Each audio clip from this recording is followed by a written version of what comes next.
Welcome back. CM Revanth Reddy America పర్యటన రద్దు వ్యవహారం హాట్ టాపిక్గా మారింది.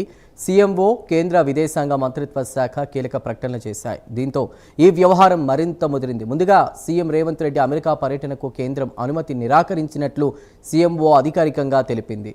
పొలిటికల్ యాంగిల్తో క్లియరెన్స్ ఇవ్వలేదని చెప్పింది. ఆగస్టు 23న లండన్ నుంచి అమెరికా వెళ్లాల్సిన సీఎం పర్యటన రద్దుతో నేరుగా హైదరాబాద్కు తిరిగి రానున్నారు. అయితే అధికారుల బృందం అమెరికా పర్యటన కొనసాగించనుంది.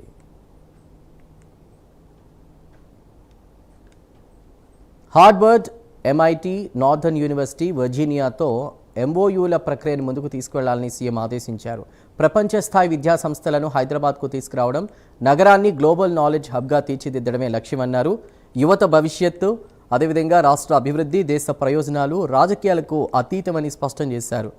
అమెరికా టూర్ రద్దయిన లండన్లో ఆక్స్ఫర్డ్, కేంబ్రిడ్జి, అదేవిధంగా LSE సహా ప్రముఖ విద్యా, స్పోర్ట్స్, స్కిల్లింగ్ సంస్థలతో సీఎం సమావేశాలు యథాతథంగా కొనసాగనున్నాయి.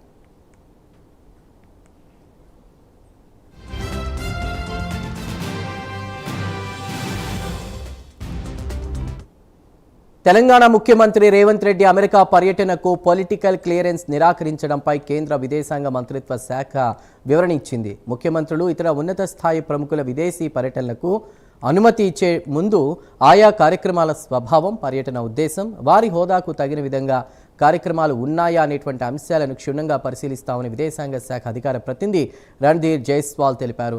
రేవంత్ రెడ్డి అమెరికా పర్యటనకు సమర్పించినటువంటి ప్రతిపాదనలు నిర్దేశిత ప్రమాణాలకు అనుగుణంగా లేకపోవడంతోనే రాజకీయ అనుమతి ఇవ్వలేదని స్పష్టం చేశారు.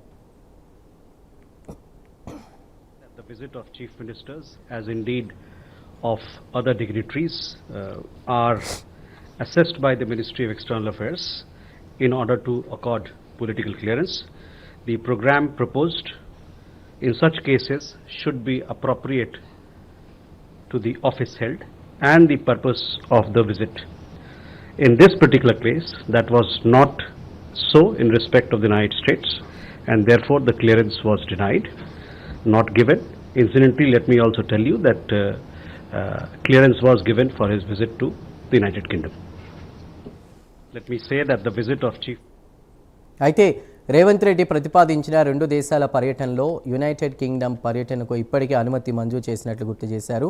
అమెరికాలోని ప్రముఖ విశ్వవిద్యాలయాలు, పరిశోధనా సంస్థలతో భాగస్వామ్యాల కోసం ఈ పర్యటనను ప్రతిపాదించినట్లు తెలంగాణ ప్రభుత్వం చెబుతోంది.